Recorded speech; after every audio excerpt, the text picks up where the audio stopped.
Welcome to the Tech Egg. Don't get scrambled. Enjoy the video. You're starting with a phone stuck on the Apple logo. First, act fast. Connect the iPhone to your computer with a reliable cable and power it or keep it charged. On Mac OS, use Finder. On Windows, open iTunes. Make sure the app is up to date so it recognizes the device.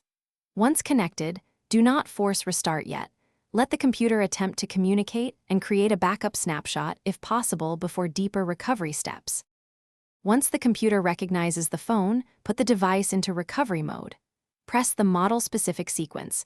This allows the computer to interact without booting the OS. When prompted in Finder or iTunes, pick Update to reinstall iOS without erasing data. If the app shows a backup option, click Backup Now to capture your data locally. Make sure the backup completes. If Update fails repeatedly, you will need to consider Restore, but only after verifying the backup exists. With a successful backup in place, proceed to restore if Update didn't fix the logo loop. After the restore finishes, immediately choose Restore from Backup in iTunes or Finder to return your data.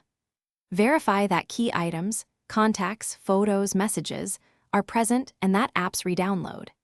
If the backup was not created or restore fails, try DFU mode to recover deeper firmware issues or contact Apple support. Troubleshooting tip: always attempt a second backup on another computer before erasing the device. Thanks for watching. Consider subscribing if I helped unscramble your problems.